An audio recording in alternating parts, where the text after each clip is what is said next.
Pokémon Emerald is one of my favorite games, and I've probably played through it at least 10 times. However, I've never actually completed a regular Nuzlocke of it, let alone a hardcore Nuzlocke. In this video, I will attempt to fix that, but with only 2 Pokémon at my disposal.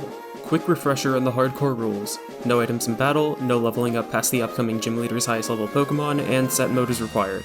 As for the run-specific rules, I only have one important one. It's that only 2 Pokémon throughout the entire run can ever come out in battle. This effectively means a starter has to be one of my 2 Pokémon, and I must keep both alive until Tate and Liza. Of course, this implies that I can only catch a single wild Pokémon. Time to start. I name my character FF6 after one of the greatest RPGs of all time, Flying Falcon 6. I exit the back of a truck, set my clock, and just like that I have to choose my starter to rescue Professor Birch. The choice is pretty easy, at least for the first attempt.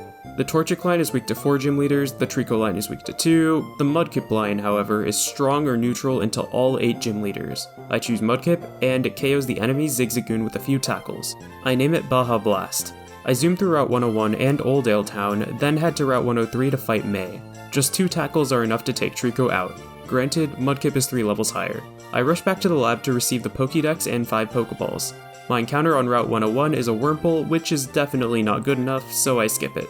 On Route 103 I find a Poochyena, which at the time I thought might be good because my Deanna gets Intimidate. I decide that I'll just go for it since I should be able to tell if it can pull its weight really soon. If not, I'll just restart and try using a different encounter. I name it Coke Zero. It has a modest nature. I get through Route 102, reach Petalburg, and then help Wally catch a Ralts. After I leave to go to Route 104, a mysterious guy stops me only to tell me that I am not good enough. Thanks. Petalburg Woods is next. After taking down Team Aqua, I battle a Bugcatcher without healing my Pokemon. At this point, I just give up on this attempt since Poochyena just feels so weak. This is fine though, since I have thought of a much better Pokemon to use. On the second attempt, I name Mudkip Mountain Dew instead. The new Pokemon I intend to capture can be found in Route 104, Route 116, and the Petalburg Woods. On Route 104, my encounter is a Poochyena. Sure, 2 more chances to get what I want. In the Petalburg Woods, my encounter is a Poochyena. Alright, 1 more chance. Eventually I reach Westboro City and immediately head north onto Route 116 for my final chance.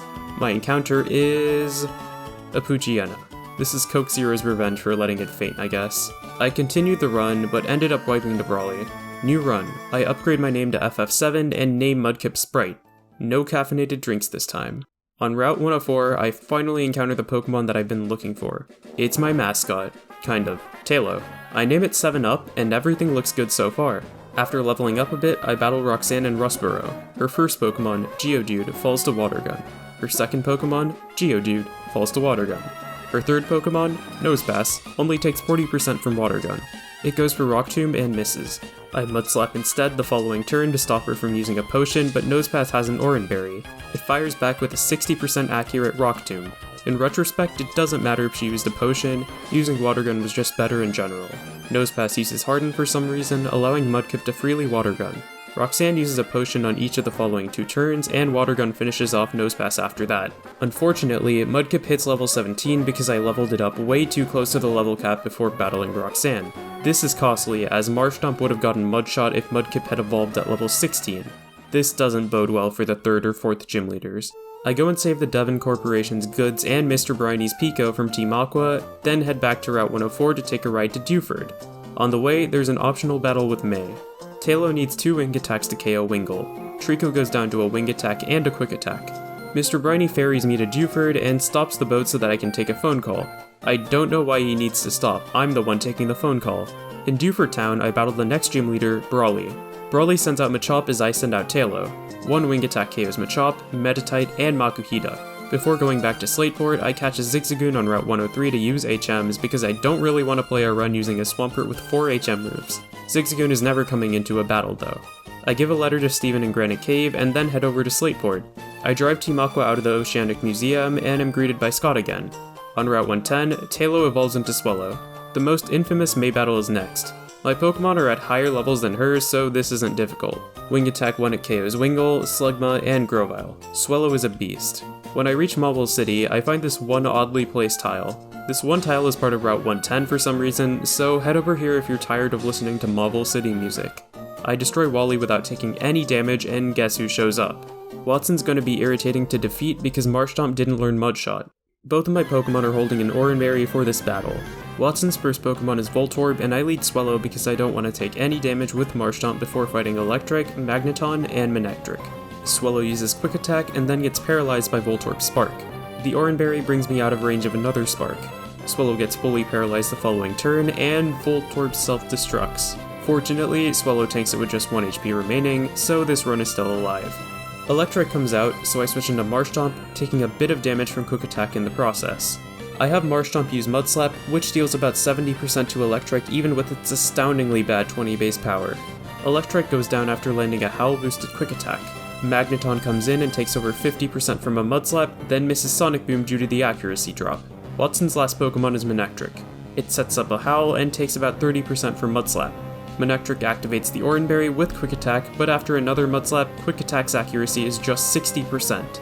The rest of the battle is pretty messy as Manectric starts to feel the effects of the Mud Slap accuracy drops. Mud Slap eventually runs out of power points, so I am forced to click Water Gun. After Manectric misses 5 of its last 6 Quick Attacks, I win the battle. I level up my Pokemon only against the Route 117 trainers, go back to Mauville to get the HM for Rock Smash, teach Rock Smash to Zigzagoon, and then reunite a couple by destroying a rock in Rusturf Tunnel. Those rocks must be a lot larger than they look in the overworld if you can't just climb over them. Both of my Pokemon are getting pretty close to the next level cap, 29, and I still have to fight Team Magma at Mount Chimney and the gym trainers inside of Flannery's gym. I dodge several trainers on Route 111 and 112, then receive the TM for Secret Power. I again dodge every trainer on Route 113, rush through Fall Arbor Town, go down Route 114, and encounter Team Magma inside Meteor Falls. Team Aqua joins the party, but Team Magma calls them Dingbats. No matter who you are, if you ever get called a Dingbat, your career is over. I can now use the cable car on Route 112, so I head on over to Mount Chimney to destroy Team Magma. The admin Tabitha is pretty easy. All 4 of his Pokemon go down to a single wing attack from Swellow. I switch Marshtomp to the front of my party, and it's time for the first boss battle of the game. Maxie sends out Mightyena and immediately goes for Sand Attack to lower my accuracy. I do the same thing with Mud Slap. We both miss the same set of moves the following turn, but both hit the turn after that. Mightyena lands a Bite, but Marshtomp avoids the flinch and lands a Water Gun. The same thing happens the next turn. It's time to switch out to remove Marshtomp's accuracy drop, so I switch into Swellow as Maxie uses a Super Potion. Wing Attack doesn't do enough to 2-hit KO Mightyena, and it lands a Bite. Bite finally misses on the next turn. I set up a Focus Energy, thinking Maxie will heal again, allowing me to gain a good position against the Zubat that may follow Mightyena. It's worth noting that for almost all of this attempt, I thought that Focus Energy boosted the critical hit chance to 50% like it does in newer generations. However, until Generation 6, it didn't even boost it past 25%. It's 12.5% in Generation 2 due to Focus Energy only boosting the rate by 1 stage, and 25% in the following 3 due to it boosting 2 stages. Maxie does not use another potion, and Mightyena lands a Bite, causing Swellow to eat its second Oran Berry of the run. A Quick Attack ends that fiasco. Maxie sends out Zubat, which goes down to a Wing Attack that isn't even a critical hit. Camerupt is last. Swellow uses Wing Attack, and Camerupt uses Ember.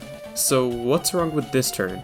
Maxie's Camerupt knows Rock Slide, which would have definitely KO'd Swellow if he had used it. I love mashing the A button instead of actually thinking.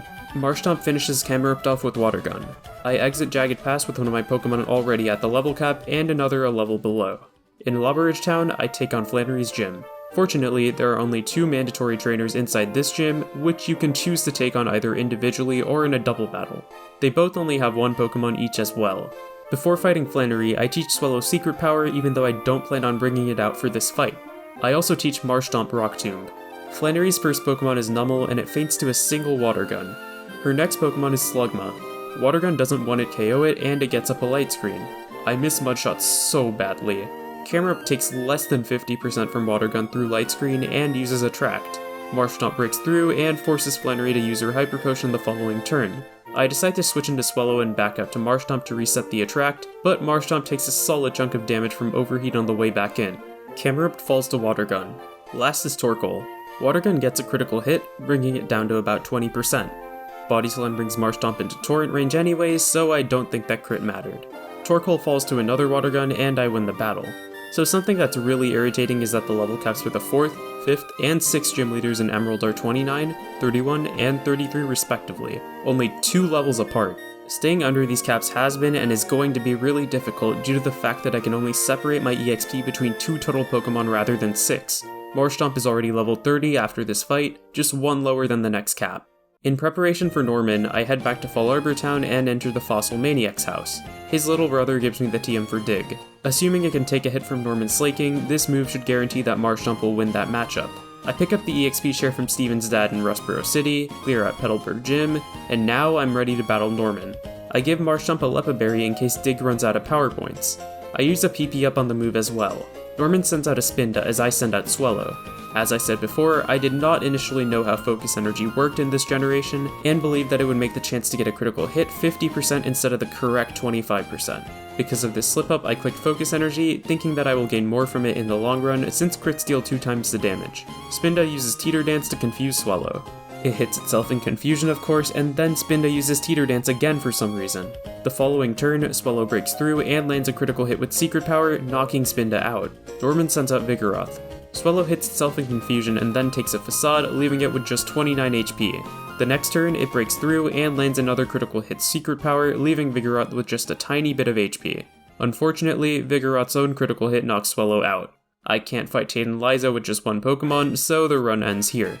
To help with future attempts though, I'm gonna carry on this run until the 6th gym to both see if I can keep my Pokemon under the level cap and figure out what I need to beat Norman. Let's call this portion attempt 3.5. Swallow has a relaxed nature and I haven't done any targeted EV training this run. Those are 2 things I can fix in the next attempt. I can also give it a Silk Scarf to boost the power of Secret Power and have it be poisoned before the battle to activate its Guts ability. Guts boosts physical attack by 50% when a Pokemon is burned, poisoned, or paralyzed. Without any of those, it takes 15 tries to defeat Norman due to needing several critical hits and good damage rolls. At the end of the battle, both of my Pokemon are at 1 level under the next level cap. Wally's dad gives me the HM for Surf, which I teach to Marshtomp. I battle only the mandatory trainers on Route 118, accidentally battle a single avoidable trainer on Route 119, and then take on Team Aqua at the Weather Institute. I have to fight May, but after this battle, both of my Pokemon hit level 34. I reach Fortree City and battle 5 out of 6 trainers inside the Fortree City gym. I thought all 5 of these were mandatory during this attempt, but these 2 were actually not. Anyways, after all that, both of my Pokemon are now level 35, 2 entire levels over the cap, and after only battling 3 unnecessary trainers. I'm probably gonna have to beat Norman with Pokemon that are just barely level 31. Time for some new attempts. I reset until I get attack boosting natures on both Mudkip and Taillow. On the 122nd attempt, including the 3 already covered in the battle, I get a Mudkip with a Lonely nature and a Taillow with an Adamant nature. This was actually the 4th attempt in which both Pokemon had an attack boosting nature, but I'll get back to you about those later. I almost exclusively train up Swallow against Poochyena to gain attack EVs, and Mudkip against both Poochyenas and Zigzagoons to gain both attack and speed EVs. Before fighting Roxanne, I make sure that Mudkip won't hit level 17 before the end of the battle. 7 consecutive Water Guns destroy Roxanne. Because I made sure Mudkip wouldn't go past level 16, it evolves and wants to learn Mudshot. The battle with Brawly is a lot scarier than last time because I forgot to level up Taillow to a point where it would hit level 20 in the middle of the battle. Machop goes down to 3 wing attacks due to Brawly using a potion in between the first 2, dealing a tiny bit of damage with a low kick in between. I intentionally use Quick Attack against Meditite to force Brawly to use his final super potion. I know that it can't deal damage because it can only use Focus Punch. It goes down to Wing Attack the next turn. Makuhita takes 80% from Wing Attack, deals a ton of damage to Taillow with Vital Throw, and gains about half of its HP back with its Citrus Berry. The next Wing Attack KOs it. Vital Throw had a 37.5% chance to KO Taillow, but it could have been 6.3% if I had not missed the extra level. For the record, I'm using the trainer data from the spreadsheet I found somewhere on GameFAQs to help me make these damage calculations. I will link it in the description. Based on the lack of damage Taillow is doing compared to the last run, even with the positive nature and more EVs, I'm guessing its attack IV is pretty terrible. This is probably going to pose a huge problem later in the run. In a house in Dewford, I get the Silk Scarf, which boosts the power of normal type moves by 10%. After arriving at Slateport, a tuber gives me the Soft Sand, which boosts the power of ground type moves by 20%. I'm not sure why the Silk Scarf is worse, but that's just how Generation 3 works. I'm sure you can guess how much easier the Watson fight was with Mudshot. Voltorb goes down after dealing 1 damage with Rollout. Electric fares even worse, dealing no damage before going down. Unfortunately, Magneton lands Supersonic, causing Marshtomp to hit itself in confusion. Marshtomp breaks through confusion and KOs Magneton with 1 hit. The battle actually ends up pretty close as Marshtomp KOs Manectric with 2 Mudshots and 12 HP remaining. By this time, I've realized that I don't really need an HM Zigzagoon, so I just teach Marshtomp Rock Smash.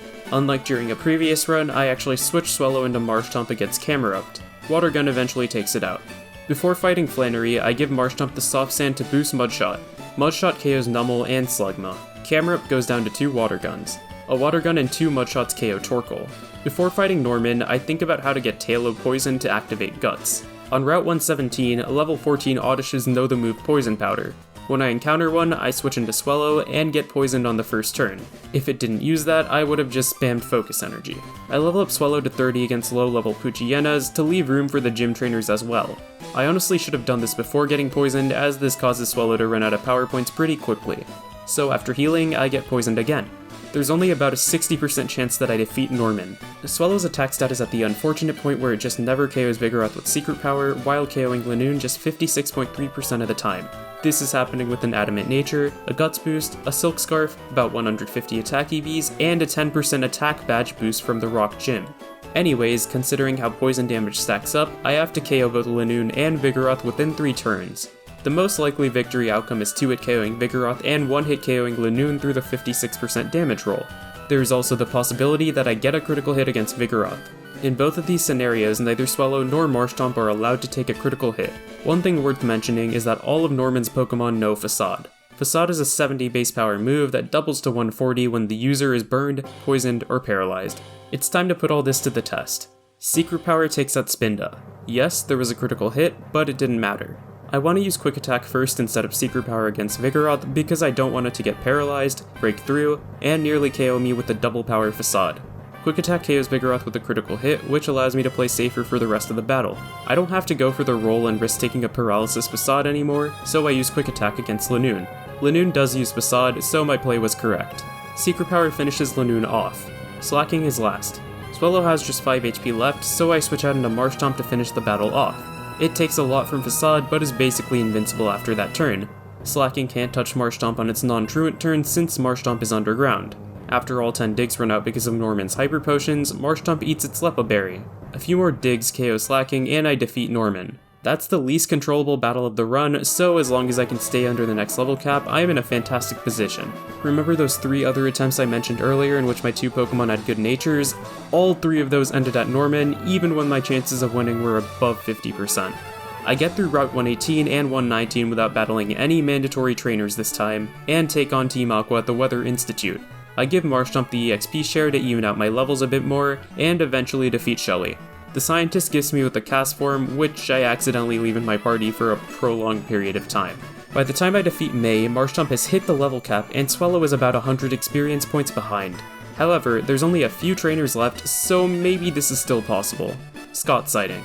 After battling all 3 mandatory trainers inside the Fortree Gym, my Pokemon just avoid hitting level 34. After getting re-poisoned, I carefully make my way through the Fortree Gym and eventually reach Winona. I have Swellow forget Secret Power in favor of Facade, take away Castform's Mystic Water, and give it to Marshtomp. This battle footage is going to be a little choppy, so sorry about that. Winona, Swablu, Tropius, and Pelipper all go down to a Facade or Wing Attack. Against Tropius, Facade was stronger, so I shouldn't have clicked Wing Attack. I have to switch into Marshtomp to take on Skarmory. Marshtomp repeatedly hits Surf through a Sand Attack 3 times in a row before missing the 4th. Fortunately, Skarmory knocks it into Torrent range, allowing the next Surf to KO. Last is Altaria, so I have to switch back into my half-health Swellow. Dragon Breath and the poison damage leave it with just 3 HP remaining, and Swellow takes out Altaria with Facade the following turn. I have Swellow forget Focus Energy in favor of Fly, then enter Lilycove City. I battle May one final time, and Swellow kills everyone. This is going to be a recurring theme. The Magma Hideout opens up, and I have to teach Marshtomp its 3rd HM move, Strength. Speaking of Marshtomp, it evolves into Swampert. I meet a surprisingly self-aware Grunt, and then battle Tabitha. Nummel and Mightyena go down to Surf, Zubat goes down to Strength, and Camerupt goes down to Surf. Maxie uses the Blue Orb, and Groudon just... Maxie leads with Mightyena. It deals a sizable chunk of damage to Swampert with Takedown, but takes more than 60% from Surf. Maxie will use a Super Potion, so I take this opportunity to switch into Swellow. Facade KOs Mightyena with a crit, but I'm pretty sure it didn't matter. Camerupt comes out, so I send in Swampert as it uses Amnesia. It still feints to Surf the following turn though. Crobat is last, but Wing Attack knocks Swampert into Torrent range. Surf crits to take Crobat out. I find an escape rope in the hideout, and then use Dig to escape the cave. In Slateport City, Archie jacks a submarine. Next up is Team Aqua's hideout, where I battle Aqua Admin Matt. Take a second to look at this guy's sprite. Now, look at the one from Omega Ruby and Alpha Sapphire. No evil team member to this date has ever had a better redesign. Team Aqua as a whole improved, but this dude literally went from Redneck Revolution to Chad Pirate. Anyways, he sends out a Mightyena. Surf almost takes down Metagross, which uses Scary Face. I have Swampert use Rock Smash for some reason because I don't want to use Surf. I don't know. Mightyena uses Swagger, but Swampert's a boss, so it breaks through and KOs it. I keep Swampert in against Golbat due to its increased attack. It breaks through Confusion again to deal about 75% with Strength, takes a Wing Attack, snaps out of Confusion, and defeats Matt. Next up, Moss Deep City. Since the level cap is 42, I have a ton of experience to spare. In fact, I take down all 10 trainers inside the gym. Before battling Tate and Liza, I fly to Mauville and head north onto Route 111. The Wind Straight house is here. I defeat all 4 trainers and win the Macho Brace. This item halves speed while doubling the amount of EVs gained from defeating a Pokemon. Although my total EVs are close to cap now, it's worth it to at least try to get the last bit of attack I can. I give Swallow the Macho Brace, fly to Fortree, and start battling a ton of wild Pokemon on Route 120. This place is pretty good for what I'm doing since it's home to Poochyena, Mightyena, and Absol, which will now award 2, 4, and 4 attack EVs because of the Macho Brace. I keep doing this until my Pokemon are just below level 43. I fly to the Lily Cove department store to buy a couple TMs for Protect. I teach it to Swallow in place of Aerial Ace because A, I won't need Aerial Ace for a while, and B, I still have the TM for Aerial Ace that Winona gave me. On Route 117, I get poisoned again, though having to constantly use Protect is slower than constantly using Focus Energy. Preparations complete. Tate and Liza actually have 4 Pokemon in Emerald, not just Solrock and Lunatone. They lead with Xatu and Claydol. Facade takes out Xatu, and Swallow levels up. It gains 8 points in attack. This tells me that the EV stat gains only apply after a Pokemon levels up. That would have been fantastic to know before fighting Norman. Swampert also gets 5 attack. Now the great thing about double battles in Generation 3 is that Pokemon can be sent out mid-turn if another one faints. This means that Tate and Liza have to send in Lunatone before my Swampert is even moved. Claydol deals about 30% to Swampert and nothing to the other 2 Pokemon. Surf deals about 50% to both Lunatone and Claydol. The great thing about Surf in Generation 3 is that it doesn't hit your ally in a double battle, unlike in all future gens. I have Swallow Protect this turn to avoid taking damage, though I should have clicked Facade into Lunatone since that definitely would have KO'd. Claydol uses Earthquake while Lunatone uses Psychic into Swallow. Swampert isn't in Torrent range unfortunately, so it KOs neither Pokemon. Lunatone eats its Citrus Berry though, and Tate and Liza are forced to heal Claydol next turn. They heal up Claydol, and Facade finishes Lunatone, meaning that they don't actually get an attack off. Swampert picks up a bunch of free damage on Claydol and Solrock, actually critting Solrock on the same turn. Solrock only had special moves with its 55 base special attack stat anyways, so there's no way it could have KO'd either of my Pokemon. Facade finishes off Claydol, and 7-Up says 7 gyms down. Team Magma is at the Space Center, so it's time to stop them. Scott is back again. I clear out the grunts, and finally decide to box Castform. Thanks for the Mystic Water. Maxie shoves Steven about 3 steps back. Swampert should be strong enough to win this battle by itself. Maxie and Tabitha lead with Mightyena and Camerupt, respectively. Surf deals 40% to Mightyena and KOs Camerupt. Mightyena's Scary Face halves my speed for the rest of the battle, and Steven's Metang covers the Golbat switch-in with Psychic, dealing a ton of damage. Mightyena uses Swagger on Swampert, and Swampert hits itself in Confusion. It's at a neutral attack stage now due to the 2 Intimidates. Swampert breaks through Confusion and gets a Surf off. Metang KOs Maxie's Mightyena the following turn, so he brings in Crobat. Swampert doesn't get to move again. Fortunately for me though, both opponents seem to enjoy attacking Steven. Metang actually KOs its 3rd Pokemon of the battle, taking out Tabitha's Mightyena. This means the battle is now a 2-on-1. Swampert finally snaps out of Confusion and lands a Surf. Metang picks up its 4th KO, and the automatically switched in Camerupt goes down to Surf. Steven gives me the HM for Dive, and after surfing to Route 126, it's time to teach Swampert its 4th HM move. I find Team Aqua Submarine underwater, then resurface in the seafloor cavern. The TM for Earthquake is here, which is pretty good for Swampert. I don't teach the move to it yet though. Not that I'm even able to, shout out to HMs. It's kinda funny how I battled Maxie 3 times before fighting Archie at all. Anyways, he sends out a Mightyena, which doesn't even take 50% from Facade. Swallow gets the attack back and then some from Swagger. You know, I'm starting to think that I should've just farmed a bunch of Cruisin' Berries. Mightyena is still apparently low enough for Archie to use a Super Potion though. That allows Swallow to KO Mightyena the following turn, breaking through Confusion. Archie sends out Crobat. I decide I can risk going for Facade again, since Swallow will live 1 hit of Confusion and a Wing Attack from Crobat. Swallow breaks through again, but gets crit by Wing Attack to be brought down to 29 HP. I guess it wouldn't have lived through a Confusion hit then. I switched to Swampert since I don't have much of a choice. Swampert gets confused by Confuse Ray, but breaks through and nearly KOs Crobat. Crobat actually misses Air Cutter, but Swampert doesn't capitalize, hitting itself in confusion. Wing Attack deals just 27 damage, and Swampert breaks through to pick up the KO. Last is Sharpedo. Sharpedo has only 40 base defense, so I have Swampert use Strength. Sharpedo uses Taunt to do absolutely nothing, and Strength deals 80% back. Slash deals barely anything, and Swampert wins the battle. The Red Orb activates and sends Kyogre flying. In Sootopolis City, Groudon and Kyogre are having a rap battle. I enter the Cave of Origin and meet Wallace for the first time.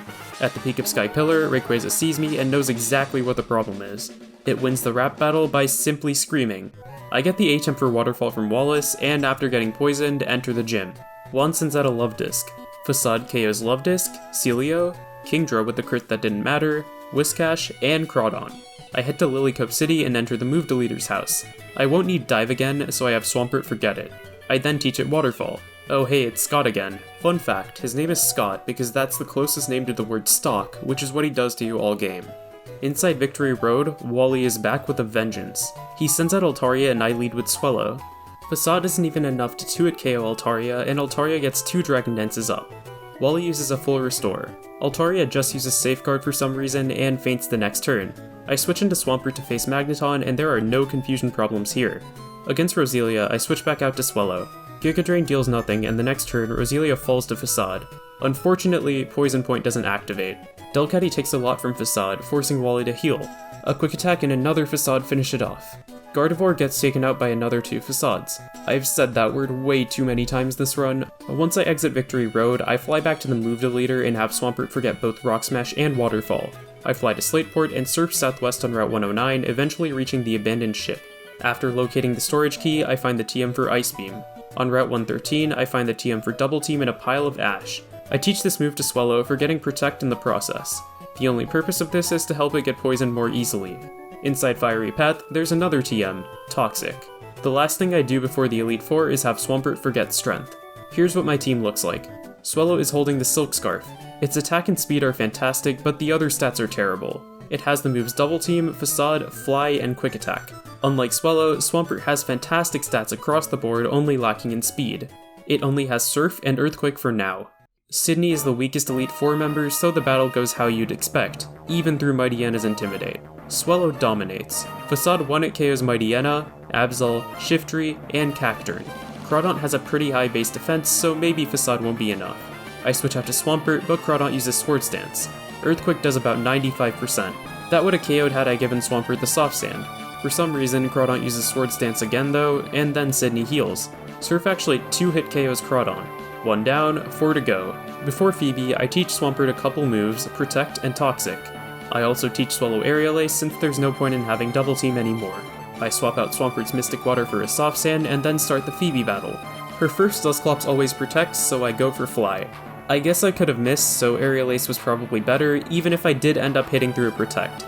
There's no risk though, since this Dusclops can only damage Swellow with Curse and Confuse Ray. I get a critical hit with Fly, so Dusclops goes down. I switch in Swampert to take a Thunderbolt from Banette and KO it with a Soft Sand boosted Earthquake. The same goes for Phoebe's second Banette and her Sableye. Against the stronger Dusclops, I have Swampert use Toxic and then Protect. After a couple turns, Dusclops is in range of an Earthquake and gets knocked out. The Glacia battle is really straightforward. Her Celio, Glalie, second Celio, second Glalie, and Walrein all faint to 1 Facade. I don't need Toxic anymore, so I teach Swampert Ice Beam in preparation for Drake. I accidentally lead Swellow instead of Swampert, but I can just switch out since Shelgon always goes for Protect. Since none of Swampert's moves can KO Shelgon, I use Surf to put it in range of an Ice Beam. Shelgon uses Rock Tomb and is still outsped by Swampert the next turn. Ice Beam knocks it out. I guess Drake just doesn't use healing items on Shelgon. Altaria goes for Dragon Dance but faints to an Ice Beam. For the record, both Altaria and Shelgon had Double Edge, but I guess the AI just likes to click random moves. Kingdra also uses Dragon Dance and Earthquake brings it into the red. Drake uses a full restore and the next Earthquake picks up a critical hit. Flygon's Earthquake deals about a third to Swampert and Ice Beam knocks it out. Last is Salamence. Dragonclaw probably would not have even KO'd Swampert with a crit and Ice Beam ends the battle. In hindsight, I planned this pretty poorly, as if Kingdra, Altaria, and Shelgon had all used their strongest attacks, I definitely could have lost Swampert, though that possibility was unlikely. I should have definitely picked up a White Herb on Route 104, which would have allowed me to keep Swellow in the entire battle due to removing the potential Salamence Intimidate drop. With Drake gone, there's only one battle left. Wallace is generally not regarded as a tough champion, and I expect that to hold true this battle since all 6 of his Pokemon are defensively neutral to Swellow's attacks. Wallace leads with Wailord. It's knocked out by Facade. Tentacruel is next. Down to Facade. What about his ace, Melodic? No match for Facade. Ludicolo? You guessed it, falls to Facade. Whiscash?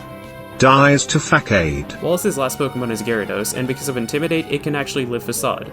I switch out Swellow into Swampert, as Gyarados uses Surf. On the next 2 turns, it uses Dragon Dance while Swampert uses Ice Beam. Gyarados has 2 physical type moves, Hyper Beam and Earthquake. However, it only sees a KO with one of them. Gyarados clicks Hyper Beam, KOing Sprite, leaving 7-Up as the last one standing. Gyarados needs to recharge, and Facade knocks it out, making me the champion. My 2 Pokemon are inducted into the Hall of Fame, and I finished the attempt in just over 11 hours. I think if I ever do this challenge again, I'll take out the requirement to use a starter. Remember to like the video if you like the video, subscribe to see more content, and comment for the algorithm. Thanks for watching.